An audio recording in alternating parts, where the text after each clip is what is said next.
আল্লাহ রাব্বুল আলামিন তোমাদেরকে আমানতকে পূরণ করার জন্য দায়িত্ব দিয়েছেন। আমানতের খেয়ানত করা যাবে না। ইমানদারদের যত গুণ আছে এর মধ্যে শ্রেষ্ঠ গুণ হলো ওয়াল্লাযীনা হুম লিআমানাতিহিম ওয়া আহদিহিম রাউন ওয়াল্লাযীনা হুম আলা সালাওয়াতিহিম ইউহাফিযুন উলাইকা হুমুল ওয়ারিসুন الذين يرثون الفردوس هم فيها خالدون জোরে বলুন আল্লাহু আকবার। ঈমানদার তো তারাই যারা আমানতকে রক্ষা করবে, আমানতের খেয়ানত করবে না, ওয়াদা করবে, ওয়াদা ভঙ্গ করবে না, নামাজের ব্যাপারে যত্নশীল হবে। ওই সমস্ত বান্দার ব্যাপারে আল্লাহ রাব্বুল আলামিন বলছেন, আমি আল্লাহ রাব্বুল আলামিন তাকে নিজ হাতে তাকে জান্নাতুল ফিরদাউসের মালিক বানায় দেব। জোরে বলি সুবহানাল্লাহ। আমানতদারিতা কি? রাষ্ট্র যিনি পরিচালনা করেন, রাষ্ট্র তার কাছে একটা বড় আমানত। যিনি অন্যের জায়গায় চাকরি করেন, ব্যবসা তার কাছে একটা আমানত। মালিকের অধীনে চাকরি করছেন, এটা তার জন্য বড় একটা আমানত। প্রত্যেকটা জায়গায় এমন আমানত রক্ষা করে চলতে হবে। লা ঈমানা লিমান লা আমানাতা লাহ, তার ঈমান নাই যার আমানতদারিতা নাই, যার ওয়াদা ঠিক নাই তার ঈমান নাই, বলেছেন মুহাম্মদ সাল্লাল্লাহু আলাইহি ওয়াসাল্লাম। রাষ্ট্র ক্ষমতা যে লোকের হাতে চলে যাবে তার কাছে বড় একটা আমানত।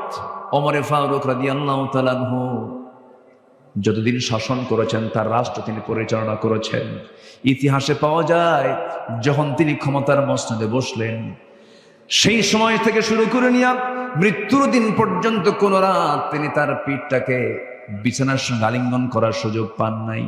কোন রাত তার ঘুম হয় নাই। ক্ষমতায় যখন আসেন তখন তিনি সুঠাম দেহের অধিকারী ছিলেন। ক্ষমতা পাওয়ার পর শক্তে শক্তে কাঠখড়ি হয়ে গেলেন। তাকে প্রশ্ন করা হলো, ওমর ফারুক রাদিয়াল্লাহু তাআলা আনহু, ক্ষমতা আসার পর আপনি স্বাস্থ্যহীন হয়ে পড়েছেন। কেঁদে কেঁদে বলছেন, ও আমার ভাইরা, তোমরা আমাকে যে দায়িত্ব দিয়েছো এই দায়িত্ব আমাকে স্বাস্থ্যহীন করে তুলেছে। আমার ঘুম হয় না। রাতের আধারে তিনি কি করতেন? মাঝে মাঝে জনগণকে দেখতে যেতেন। দেখতে যখন যেতেন মাঝে মাঝে তিনি খালি পায়ে যেতেন, জুতো পায়ে তিনি হাঁটতেন না। রাস্তায় থাকতো পাথর, পাথরের রাস্তায় তিনি জুতো পায়ে হাঁটতেন না, কারণ জুতার সঙ্গে পাথরের যখন ধাক্কা লাগবে একটা শব্দ হবে। ওই শব্দে যদি আমার নাগরিকেরা যদি গভীর রাতের ঘুম যদি নষ্ট হয়ে যায়, কিয়ামতের দিন আমাকে আল্লাহ তাআলা আসামির কাঠগড়ায় দাঁড় করাবে। কি চেতনা তাদের মধ্যে লালন হয়েছে! জনগণকে চুল পরিমাণ তারা কোনো কষ্ট দেন নাই। রাষ্ট্র একটা তাদের কাছে আমানত ছিল। প্রত্যেক রাত্রি তিনি নামাজ পড়াতেন। নামাজ পড়াইয়া তিনি মসজিদে নববী থেকে আস্তে করে বের হতেন। স্ত্রীকে ডাক দিয়ে বলতেন, স্ত্রী আমার খাবার দাবার দিয়ে দাও, আমি বাইরে বের হয়ে যাব। রাত যখন গভীর হয়ে যেত জনগণকে দেখার জন্য তিনি বের হতেন। কোন একটা রাতের আধারে তিনি ঘর থেকে বের হলেন। বের হয়ে প্রথমেই একটা বাড়ির সামনে গিয়ে দাঁড়ালেন। চিৎকার আওয়াজ করে কান্নাকাটি করছে বাচ্চারা। বাচ্চা কেন কাঁদে?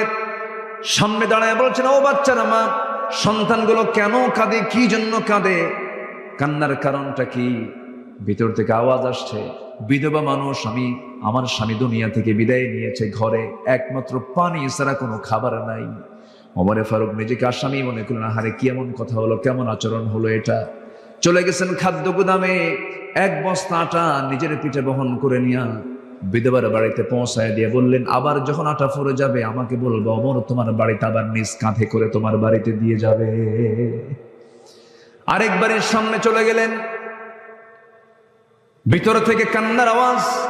বড় একজন মহিলা মানুষ কাঁদতেছে। জিজ্ঞাসা করলেন, কান্নার হেতুটা কি, কান্নার কারণটা কি? ডেলিভারির যন্ত্রণা শুরু হয়ে গেছে, প্রসব বেদনা শুরু হয়ে গেছে, বাচ্চা হচ্ছে না। কেন? ধাত্রী নাই। ধাত্রী ছাড়া বাচ্চা প্রসব হবে কেমনে? ওই গভীর রাত্রিতে তিনি কাকে ডাক দিবেন? লোক পেলেন না। সোজা চলে গেছেন বাড়িতে। বউকে ডাক দিয়ে বলছেন, আসসালামু আলাইকুম, আমার স্ত্রী, আমি তোমার সামনে দাঁড়াইছি, তোমার কাছে একটা কামনা আমার, আশা করি তুমি এটাকে মানা করবা না, প্রত্যাখ্যান করবা না। আমি কিন্তু কখনো নিজেকে শাসক মনে করি না, আমি জনগণের খাদেম, তুমিও জনগণের খাদেম, আর তুমি আমার স্ত্রী। আমি তোমার কাছে করজোরে মিনতি জানাই, আমার সঙ্গে তোমাকে যেতে হবে, বোরকা পড়ো, চলো আমার সঙ্গে। একজন মহিলার বড় বেকায়দা, ওই মহিলার বাড়ির সামনে গিয়ে দাঁড়ালেন। কান্নার আওয়াজ শোনার পর তিনি বলছেন, শোনো আমার স্ত্রী, ঘরের মধ্যে একটা মহিলা পেটে বাচ্চা ডেলিভারি হয় না, বড় কষ্ট পাচ্ছে। আল্লাহ না করুন, আল্লাহ না করুন, ডেলিভারির যন্ত্রণা সহ্য করতে না পেরে যদি ধাত্রীর অভাবে যদি এই সন্তান সহ তার মা মারা যায় অথবা একজন মারা যায়, কিয়ামতের দিন আমি ওমর আমাকে খুনির কাতারে আল্লাহর সামনে দাঁড় হতে হবে। এই কথা বলার সঙ্গে সঙ্গে স্ত্রী চলে গেলেন ভিতরে, স্ত্রীকে পাঠায়া দিলেন। আবার তিনি সেখান থেকে বের হয়ে পড়লেন জনগণকে দেখার জন্য। নীরব রাত্রি, কেউ নাই তার পাশে, ছোট্ট একটা লাঠি নিয়ে একা একা চলছেন। সামনেও প্রোটোকল নাই, পিছনে প্রোটোকল নাই, কারণ ইমানদার বান্দার সবচেয়ে বড় প্রোটোকল হলো একমাত্র কেবলমাত্র শুধুমাত্র কে? আসতে বলবেন না, তিনি কে? তিনি কে? সাইয়্যিদনা ওমর ফারুক রাদিয়াল্লাহু তাআলা আনহু একা একা হাঁটছেন, আল্লাহর কালাম তেলাওয়াত করছেন। এই পৃথিবীতে যত মজার কিছু আছে, সবচেয়ে মজার কিছু হলো, মজার বিষয় হলো কোরআন তেলাওয়াত করা। যে কোরআন তেলাওয়াতে একবার মজা পেয়েছে, পৃথিবীর কোনো সুরে সে মজা পাবে না। আমার বন্ধুগণ, চেষ্টা করবেন প্রত্যেকটা দিন শুরু করবেন, দিনটা শুরু করবেন কোরআন তেলাওয়াত দিয়া। আল্লাহর কসম করে বলে যাচ্ছে আমার ভাইরা, কোরআন সাক্ষী রেখে বলছি, যে ঘরে, যে পরিবারে, যে দেহে প্রত্যেকটা দিন কোরআন তেলাওয়াতের চর্চা হয়, আল্লাহর কসম বড় জটিল কোন রোগ ওই বাড়িতে, ওই দেহে ঢুকতে পারে না। সাইয়্যিদনা ওমর ফারুক রাদিয়াল্লাহু তাআলা কোরআন তেলাওয়াত করছেন আর একাকী ঘুরছেন। ঘুরতে ঘুরতে ঘুরতে ঘুরতে দেখেন ছোট্ট একটা নিঝুম পল্লীতে ছোট্ট একটা কুড়ে ঘর, খেজুর পাতার বানানো বেড়ার ঘর, উপরের সামনেটাও বেড়ার। ছোট্ট একটা ঘরের ভিতরে থেকে গুনগুন গুনগুন করে কে যেন একটা গান গাচ্ছিল, বিরহের গান গাচ্ছিল, পুরুষকে পাওয়ার জন্য গান গাচ্ছিল। এমন জাতীয় গান আছে না, এমন জাতীয় গান যখন গাচ্ছিল, সাইয়্যিদনা ওমর ফারুক রাদিয়াল্লাহু আনহু মনে মনে চিন্তা করলেন, এমন একটা ইসলামী জনপদে, ইসলামী রাষ্ট্রের ভিতরে কোন মহিলার এত বড় সাহস, এত গভীর রাত্রিতে আল্লাহর কালাম তেলাওয়াত না করে, তাহাজ্জুদ নামাজ না পড়ে গুনগুন করে বিরহের গান গায় কে? তিনি এটাকে মাইন্ডে নিলেন। দরজার কাছে গিয়ে একটা বড় আওয়াজ দিয়ে বলছেন, ভিতরে কোন মহিলা আছো? কে গান গাচ্ছ? তাড়াতাড়ি দরজা খোলো। আওয়াজ বন্ধ হয়ে গেল। মহিলা ভয় পেয়ে গেলেন, কে যেন ডাকতেছে। দরজা খুলছেন না, কেউ নাই, ঘরের মধ্যেও কেউ নাই। সাইয়্যিদনা ওমর ফারুক দরজায় করাঘাত করলেন, দরজা খুলতেছে না। এবার তিনি করলেন কি, পিছন দিক থেকে ইতিহাস বলছে সেই খেজুর পাতার বানানো বেড়াটা টান মারলেন, ভিতরে ঢুকলেন। সামনে প্রদীপ জ্বালানো, একজন মহিলা মাথায় কাপড় দিয়ে পর্দার নিয়ম রক্ষা করে দাঁড়ায় আছে। সাইয়্যিদনা ওমর ফারুক বলছেন, ও মহিলা, তুমি এমন করে গুনগুন করে গান গাও কেন? তুমি কি জানো ইসলামী জনপদ? মহিলা বলছে, আমি গুনগুন করে গান গিয়েছি, আমার একটা অপরাধ, কিন্তু আপনি আমার ঘরের মধ্যে ঢুকে একটা দুইটা নয়, তিনটা নয়, চারটা বড় অপরাধ করে ফেলেছেন। সাইয়্যিদনা ওমর ফারুক বললেন, কি অপরাধ করেছি বলো? নাম্বার 1 হলো, ঘরের মধ্যে ঢুকবেন, অনুমতি তো আপনি পান নাই, সালামও দেন নাই। কোরআন বলছে, লা তাদখুলু বুয়ুতান গায়রা বুয়ুতিকুম হাত্তা তাস্তানিসু ওয়া তুসাল্লিমু আলা আহলিহা। কারো বাড়িতে প্রবেশ করতে যেও না, সালাম না দেওয়া পর্যন্ত, অনুমতি না পাওয়া পর্যন্ত। সালাম দিলেন না, অনুমতিও নিলেন না। আপনি ঘরের মধ্যে ঢুকলেন, বেড়াটা ছিনলেন, বান্দার সম্পদ নষ্ট হয়ে গেল। আমি একজন পরনারী, আপনি একজন পরপুরুষ, আমার পর্দার একটু হলেও খেলাফ হয়ে গেল। এই যে ভুলগুলো আপনি করলেন, আমি আপনাকে ছাড়বো না। সাইয়্যিদনা ওমর ফারুককে মহিলা চিনতে পারে না। ওমর ফারুক বলেছেন, ও মহিলা, তুমি কি করবে? শুধু সূর্য উদয় হবে, সকালবেলা হয়ে যাবে, আমি ওমর ফারুকের বিচারালয়ে গিয়ে, সেই কোর্টে গিয়ে আমি আপনার বিরুদ্ধে মানহানির মামলা দেব। এই কথাটা কার সামনে বলেন? কার সামনে বলতেছে? মামলা দিয়ে দেব, আমি আপনাকে ছাড়বো না। সাইয়্যিদনা ওমর ফারুক বলছেন, যার আদালতে মামলা দিবা সে ওমর নামটা তুমি চিনো নাকি? হ্যাঁ, খুব ভালো শাসক। এবার ওমর ফারুক বলছেন, আমার জানা মতে ওমর তো খুব একটা ভালো মানুষ না। নিজের কথা কি ভালো বলা যায় নাকি? ভালো তো বলাও যায় না। ওমর লোকটা তো তেমন একটা ভালো নয়। এই কথা শোনার সঙ্গে সঙ্গে তেলে বেগুন খেপে ওঠে। মহিলা বলছে, দোষ আরেকটা যোগ হলো। দোষ আরেকটা কি হলো? যোগ হলো, ছাড়বো না আপনারে। সাইয়্যিদনা ওমর ফারুক রাদিয়াল্লাহু আনহু মাথা নিচু করলেন, চোখের পানি আটকাতে পারলেন না। চোখের পানি আটকাতে না পেরে কেঁদে কেঁদে আল্লাহকে বলছেন, আল্লাহ, এই মহিলার দোয়া তুমি আল্লাহ কবুল করে নাও। এই মহিলার সাক্ষ্যকে তুমি আল্লাহ কবুল করে নাও। আমি গুনাহগার বান্দা, কিন্তু ওই মহিলা বলে আমি ভালো বান্দা। আল্লাহ তুমি এই বান্দির দোয়া তুমি আল্লাহ কবুল করো, চাওটাকে তুমি আল্লাহ কবুল করে নাও।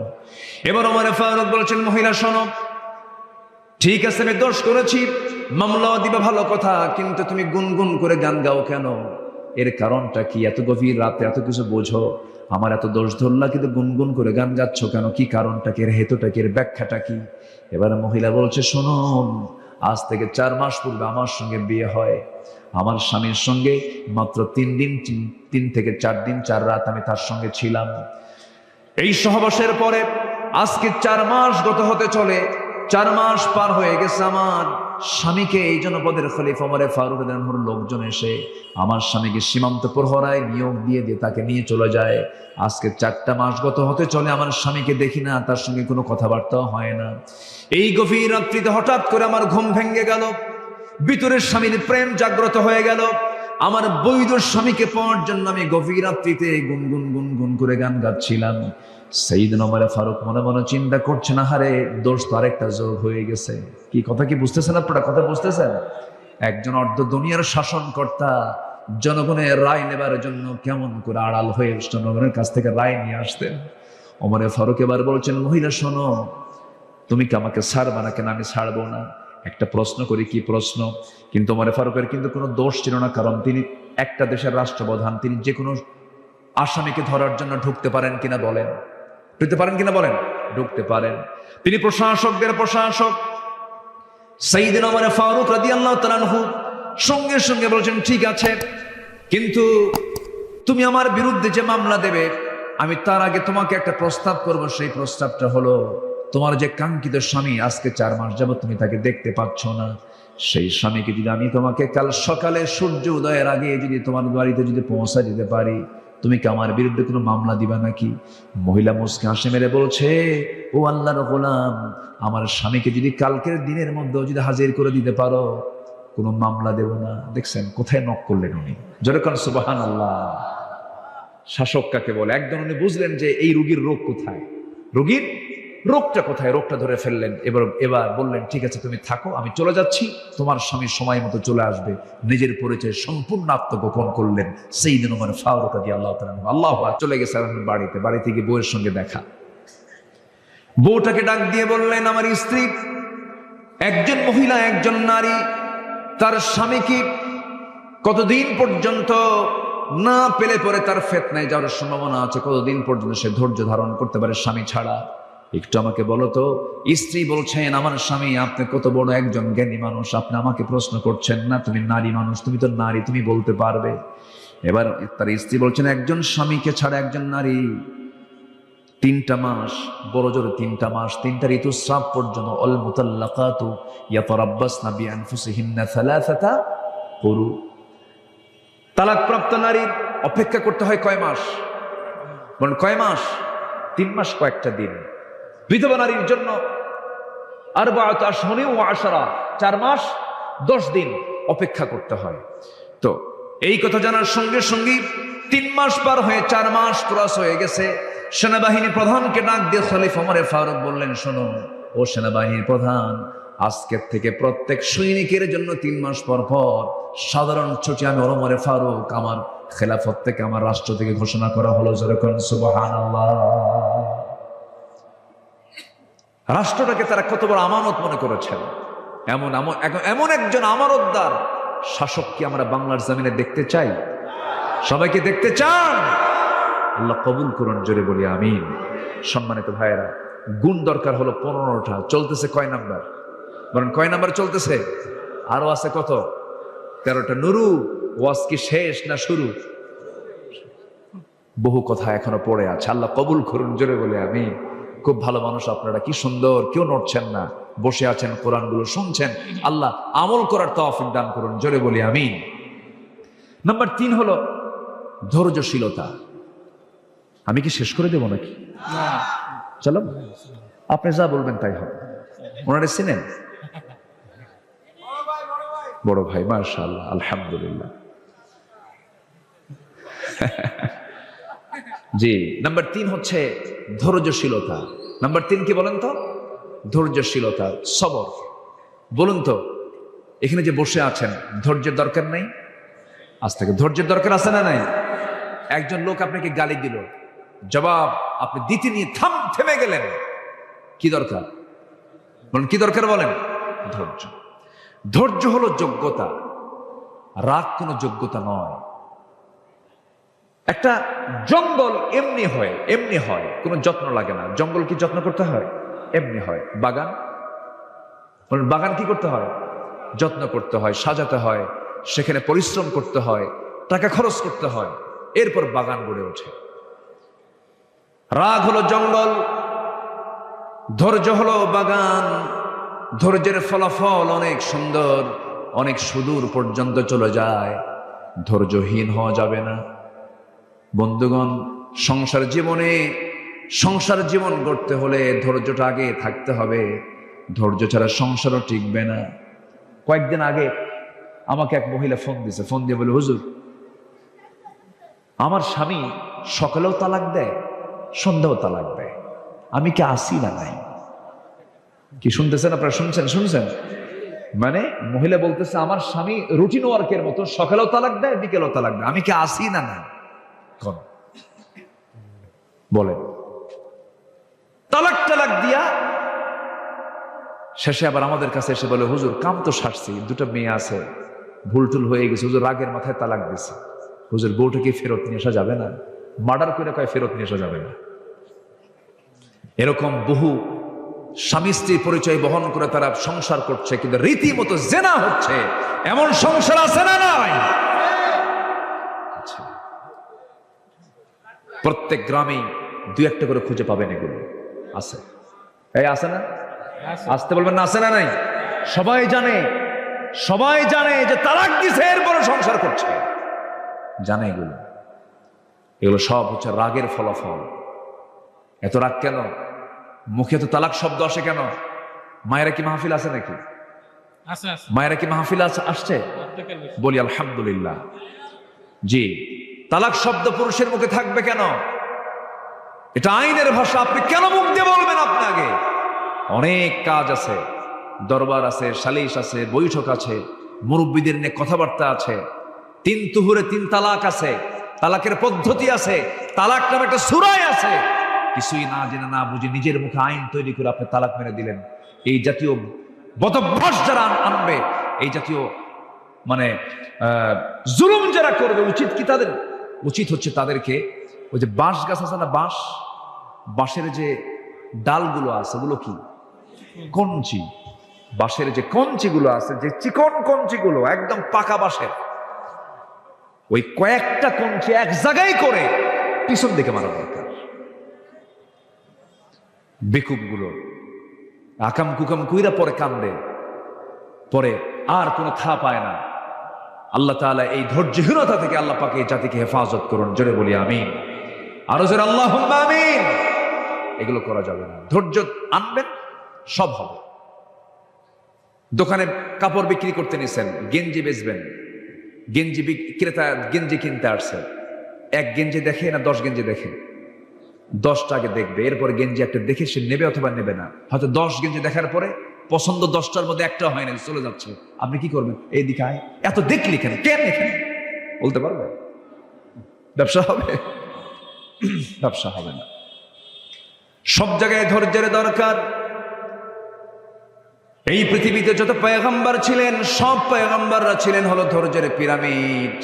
আদম আলাইহিস সালাতু ওয়াস সালাম থেকে শুরু করে আমার রাসূল পর্যন্ত সমস্ত পয়গম্বররা ছিলেন সবাই ধৈর্যশীল বান্দা। চরম ধৈর্যের পরিচয় তারা দিয়েছেন। আদম আলাইহিস সালাতু ওয়াস সালাম জান্নাত থেকে দুনিয়াতে নেমে ধৈর্যের পরিচয় দিয়ে শত শত বছর চোখের পানি ফেলে ফেলে যে দোয়াটা করেছেন, কান্না করেছেন, যারা পারেন সঙ্গে পড়ুন, রব্বানা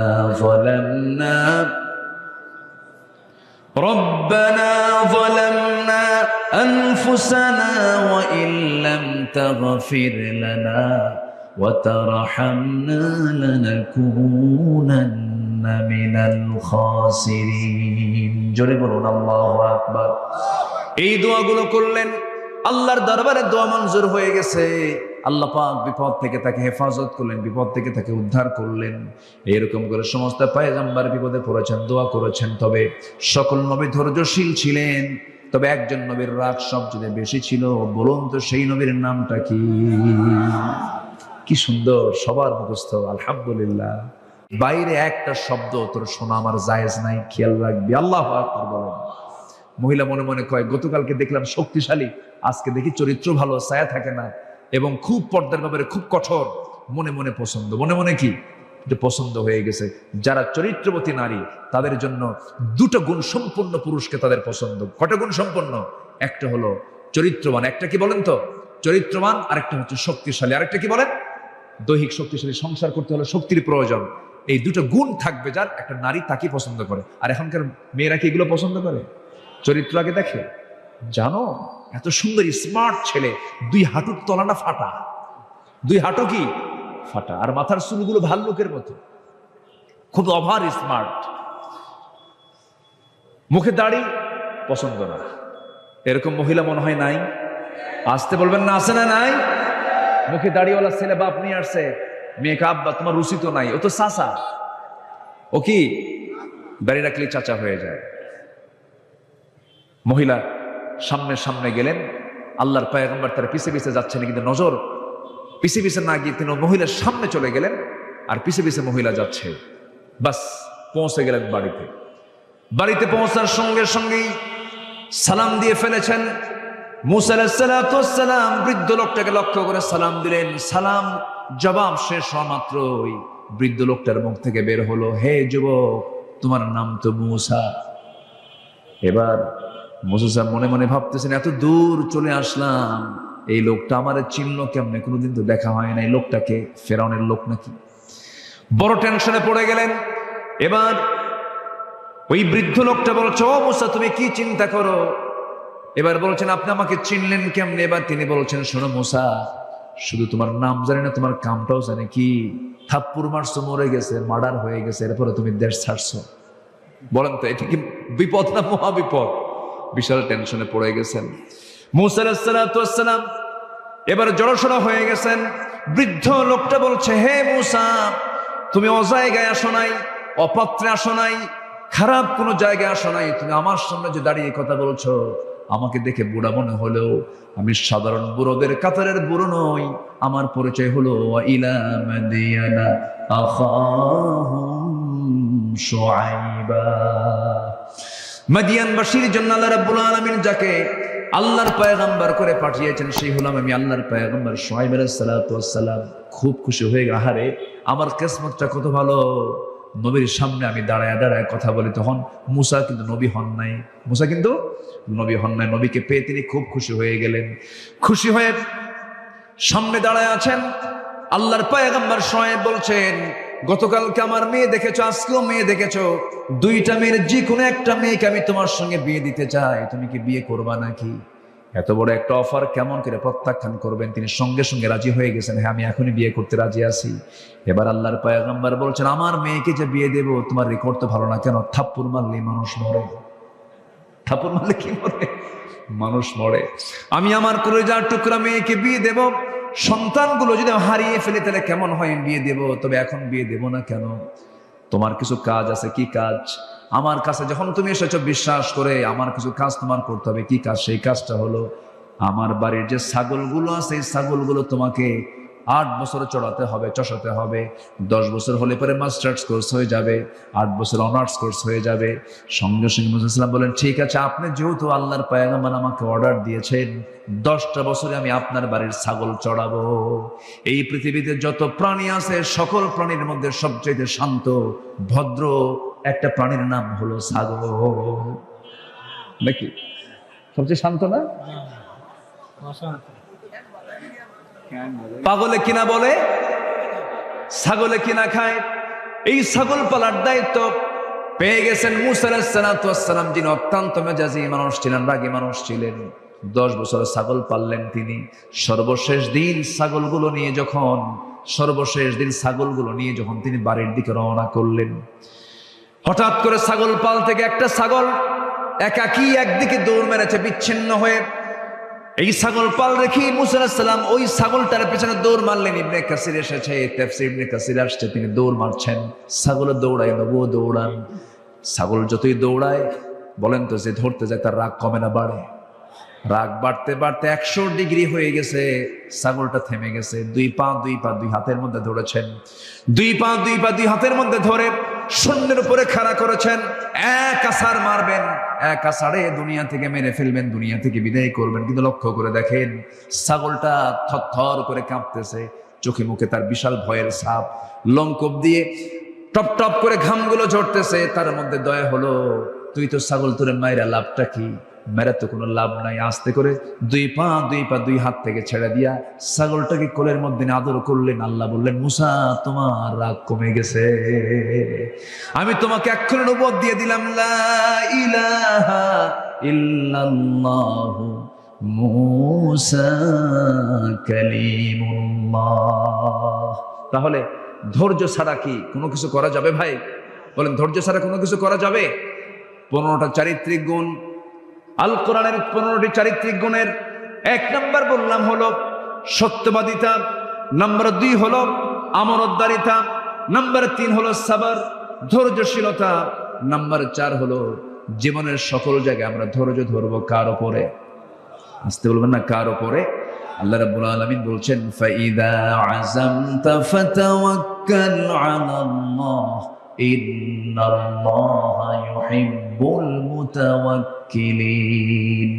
আরেক জায়গায় বলছেন, ওয়া মান ইয়াতাওয়াক্কাল আলাল্লাহ ফাহুয়া হাসবুহ। যে ব্যক্তি আল্লাহর প্রতি ভরসা করবে, আল্লাহ তার জন্য যথেষ্ট হয়ে যাবেন। সন্তান হয় না, চাইবো কার কাছে? আসতে বলেন, চাইবো কার কাছে? ছেলে দেন কে?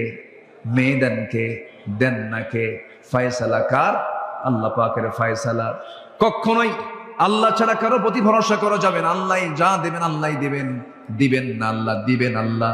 সব ক্ষমতা একমাত্র কার? বলেন, জোরে বলেন, কার? আল্লাহ। কোন ব্যক্তি আপনাকে কোনো কিছু দিতে পারবে না, আমাকে দিবেন কে? আল্লাহ তাআলা। নাম্বার 5 হলো ইখলাস থাকতে হবে।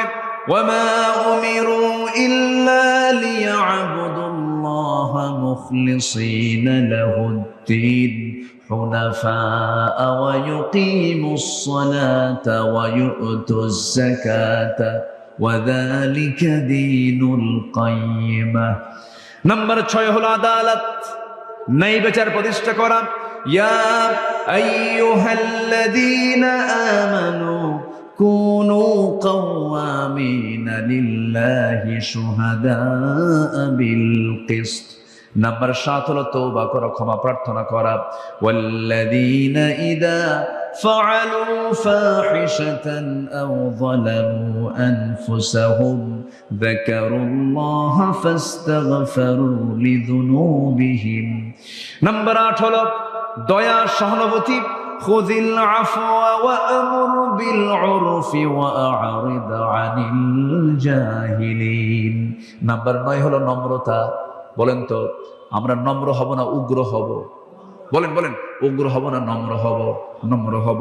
ওয়া ইবাদুর রাহমানিল্লাযীনা ইয়ামশুনা আলাল আরদি হাওনাও ওয়া ইযা খাতাবাহুমুল জাহিলুনা ক্বালু সালামা। নাম্বার 10 হলো কৃতজ্ঞতা, কৃতজ্ঞ হওয়া। আল্লাহ রাব্বুল আলামিন বলেন, লা ইন শাকারতুম লা আযীদান্নাকুম ওয়া লা ইন কাফারতুম ইন্না আযাবি লাশাদীদ। নাম্বার 11 হলো সুজাআ, সাহসী হওয়া, সাহসিকতা নিয়ে আসে। এটা একটা চরিত্র, সুন্দর চরিত্র। আমরা ভীতু হব না সাহসী হব? বলেন, ভীতু না সাহসী? ভীতু না সাহসী? সাহসী হব। ইয়া আইয়ুহাল্লাযীনা আমানু ইসবিরু ওয়া সাবিরু ওয়া রাবিতু ওয়াত্তাকুল্লাহা লাআল্লাকুম তুফলিহুন। জোরে বলুন আল্লাহু আকবার। নাম্বার 12 হলো সৎ কাজের আদেশ দেবে, অসৎ কাজের বাধা দেবে। কুনতুম খায়রা উম্মাতিন উখরিজাত লিন-নাসি তা'মুরুনা বিল মা'রুফি ওয়া তানহাউনা 'আনিল মুনকার নাম্বার 13 হলো বিশ্বাসযোগ্য হতে হবে, সিকা আনতে হবে। ওয়াল্লাযীনা হুম লিআমানাতিহিম ওয়া আহদিহিম রাউন। নাম্বার 14 হলো ইখলাস ফিল আমাল, কাজের ক্ষেত্রে নিষ্ঠা থাকতে হবে, কাজের ক্ষেত্রে নিষ্ঠাবান হতে হবে। নাম্বার সর্বশেষ হলো 15 নম্বর হলো সহনশীল হতে হবে। আল্লাহ তাআলা হালিম, আল্লাহ নিজেও সহনশীল, আমরাও সহনশীল হব।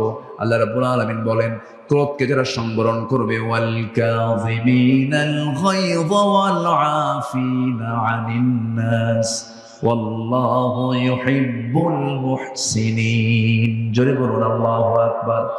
যারা ক্রোধকে সংবরণ করবে, সহনশীল যারা হবে, মানুষকে যারা মাফ করা শিখবে, মাফ করে দেবে, আল্লাহ রাব্বুল আলামিন ওই সমস্ত মুহসিন বান্দাদের দারুণ ভালোবাসেন। জোরে কোন সুবহানাল্লাহ। এই 15টা গুণ আমরা অর্জন করব, জোরে বলি ইনশাআল্লাহ। আর জোরে বলি ইনশাআল্লাহ।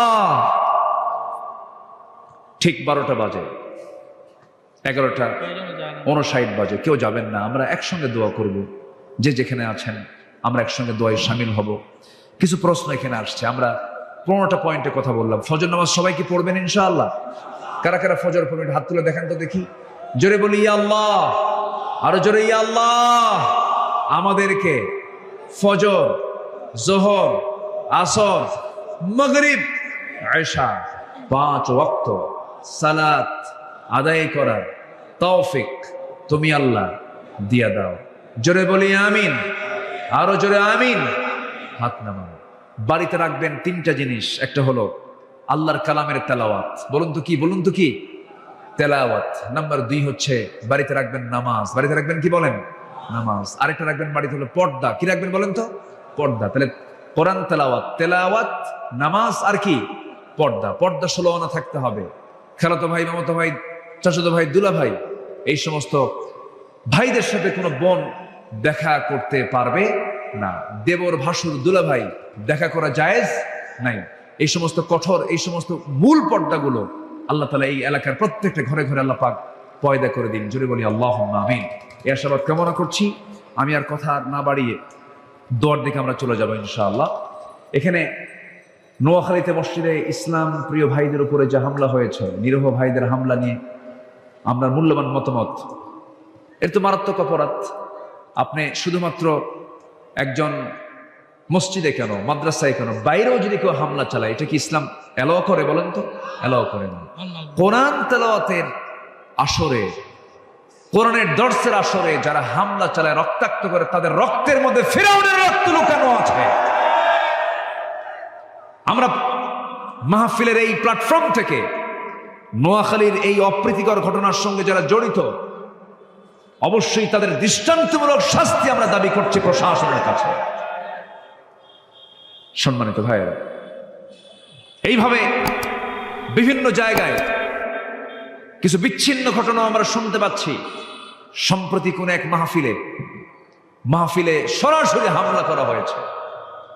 আমার এক স্নেহধন্য, আমার অনুজ সাদিক আজহারির সেই প্রোগ্রামে কোন এক দলের লোকেরা নগ্ন হামলা চালিয়েছে। এই সমস্ত হামলার আমরা তীব্র নিন্দা জানাচ্ছি, এবং তীব্র নিন্দা শুধু নয়, এটার জন্য তদন্ত কমিটি করে চূড়ান্ত শাস্তি আমরা নিশ্চিত চাই। আমরা এমন অনাকাঙ্ক্ষিত ঘটনার আর পুনরাবৃত্তি যেন না হয়, এই দিকে আমরা সজাগ দৃষ্টি রাখি, আমরা নিজেরা সতর্ক থাকার চেষ্টা করি। আল্লাহ রাব্বুল আলামিন আমাদের সবাইকে দ্বীন প্রতিষ্ঠার কাজে নিজেকে প্রস্তুত রাখার তৌফিক সবাইকে দান করুন। আমার ডান পাশে যিনি বসে আছেন, আমার ভাই জাহাঙ্গীর ভাই। আপনার গ্রামের নামটা কি জানো? কোদলাপাড়া। দারুল কোরআন হাফিজে একটা এতিমখানা তিনি চালু করেছেন কোদলাপাড়ায়। উনি এটার প্রতিষ্ঠাতা, ফাউন্ডার। সবাই দোয়া করবেন আমার প্রিয় ভাই জাহাঙ্গীর ভাইয়ের দারুল কোরআন হাফিজে এতিমখানা মাদ্রাসাকে আল্লাহ তাআলা কবুল করুন। দেশ জাতি গড়ার জন্য যে উদ্যোগ নিয়েছেন, এই উদ্যোগকে আমরা সাধুবাদ জানাই, এবং উত্তরোত্তর আমরা এই প্রতিষ্ঠানের উন্নতি, আমরা অগ্রগতি কামনা করছি। জি, আগামী 13ই ডিসেম্বর একটা মাহফিল সেখানে উনি নিয়েছেন, সেখানে আমির হামজা উনি সেখানে থাকবেন। সবাই সেখানে 13ই ডিসেম্বর তো বহুদূর, আপনাদের আগাম দাওয়াত দিলাম। জি, ইনশাআল্লাহ আসুন, আমরা যতটুকু হয়েছে আমরা বলে ফেলি আলহামদুলিল্লাহ। সবাই নামাজের মতো করে বসি, আমরা আল্লাহর কাছে একটু চাবো, আল্লাহ যেন আমাদের গুনাহগুলোকে মাফ করে দেন। আল্লাহুম্মা আমিন। রব্বানা যালামনা أنفسنا وإن لم تغفر لنا وترحمنا لنكونن من الخاسرين لا تزغ قلوبنا بعد إذ هديتنا وهب لنا من لدنك رحمة إنك أنت الوهاب। অনেক রাত হয়ে গেছে, গভীর রাত, নিঝুম রাত। যশোর জেলার মনিরামপুরের নওপাড়া যুব সমাজ মাহফিল ইন্তেজামিয়া কমিটি কর্তৃক আয়োজিত আজকের এই মাহফিলের শেষ সময়ে এসে, শেষ লগনে এসে, শেষান্তে এসে তোমার শাহী দরবারে কাঙ্গাল ফিকারির মতো দুটো হাত পেতেছে। আল্লাহ, গুনার দিকে নজর দিও না, বান্দা মনে করে তামাম জীবনের সমস্ত গুনাহগুলোকে মেহেরবানি করে মাফ করে দাও। জনম দুঃখিনী মা, জনম দুঃখী বাপ জান যারা দুনিয়া থেকে বিদায় নিয়েছেন, জিন্দেগির গুনাহগুলো মাফ করে দাও, কবরগুলোকে জান্নাতের টুকরা বানায় দাও। আব্বা আম্মার জন্য কি দোয়া করতে হয় তাও শিখিয়ে দিয়েছ। আওয়াজ দিয়ে দিল খুলে আমার সঙ্গে সবাই বলুন, রব্বিরহামহুমা কামা রব্বায়ানি সগীরা, রব্বিরহামহুমা কামা রব্বায়ানি সগীরা। ও আল্লাহ, বিশেষ করে মাহফিলটার আয়োজন করলেন যারা, শোনার জন্য কষ্ট করে আসলেন যারা, বিনিময়ে কিয়ামতের কঠিন ময়দান, যেদিন কেউ কাউকে চিনবে না, এমনকি মা সন্তানকে পর্যন্ত স্বীকার করে বসবে, যেদিন মানুষ কাঁদতে কাঁদতে চোখের পানিগুলো ফুরে যাবে, চোখ থেকে রক্ত বের হওয়া শুরু হয়ে যাবে, সেই কঠিন মুসিবতের দিন এ মাহফিল সবার জন্য নাজাতের মাধ্যম তুমি আল্লাহ বানাইয়া দিও। তোমার বান্দাগুলোকে নিয়ে এমন সময় হাত তুলেছি, 180 কোটি মুসলমানের দুনিয়ায় মুসলমানদের কোনো শান্তি নাই রে আল্লাহ। একটা ওমর দিয়ে দাও, একটা আবু বকর, তুমি আল্লাহ মুসলিম বিশ্বের জন্য একটা ওমর আবু বকর পাঠায় দাও আল্লাহ। আয় আল্লাহ তাআলা, আমার ডানে বামে সামনে পেছনে যত ভাই হাত তুলেছেন, যত মা বোন আড়ালে হাত তুলেছেন, যারা যা প্রার্থনা তুমি আল্লাহ দয়া করে কবুল আর মঞ্জুর করে নাও। দুনিয়া থেকে কোন দিন বিদায় নেব জানি না, ডান হাতে আমল নামা না আসা পর্যন্ত তুমি আমাদের কাউরে মৃত্যু দিও না আল্লাহ। আয় আল্লাহ তাআলা, এই মাহফিলকে বাস্তবায়ন করার জন্য বহু প্রবাসী ভাই প্রবাস জীবনে অনেক কষ্ট করে আছেন, প্রবাস জীবনকে তুমি আল্লাহ বরকতময় করে দাও। মাহফিল কমিটির ভাইদেরকে তুমি আল্লাহ দয়া করে কবুল আর মঞ্জুর করে নাও। নাওয়াপাড়ার প্রত্যেকটা যুবককে তুমি আল্লাহ দয়া করে কবুল আর মঞ্জুর করে নাও। এই গ্রামকে মাদক মুক্ত করে দাও। এই গ্রামের যত যুবক পথহারা হয়ে, ও আল্লাহ, বিভিন্ন জুয়ার এই মহাব্যাধি থেকে তুমি আল্লাহ বাঁচায় দাও। আক্রান্ত যারা হয়েছে তাদেরকে ফিরে আসার তৌফিক দিয়ে দাও। মসজিদমুখী বানায় দাও, দিনমুখী কোরআনমুখী তুমি আল্লাহ বানায় দাও। দুনিয়া থেকে কোন দিন বিদায় নেব জানি না রে আল্লাহ, ডান হাতে আমল নামা না আসা পর্যন্ত কবরে নিও না। বাবা গেছে, মা গেছে, দাদা গেছে, দাদি গেছে, নানা গেছে, নানি গেছে, নিজের ভাই অনেকের মরে গেছে, বোন অনেকের চলে গেছে। কত বন্ধুর খবর দিলাম, আমার একদিন কবর দেবে আরেকজন ভাই এসে দাফন করে ফেলবে, বিদায় দিয়ে ফেলবে। এই তো দুনিয়ার নিয়ম রে আল্লাহ। কোন দিন মরবো জানি না, তবে যেদিন মরবো রে টান মেরে ঘর থেকে বের করে দেবে। জীবনের শেষ গোসলটা হয়ে যাবে, মরা মুখ সব দেখে দেখে চলে যাবে, কবরের দিকে নিয়ে চলে যাবে, কবরের শোয়া দিবি।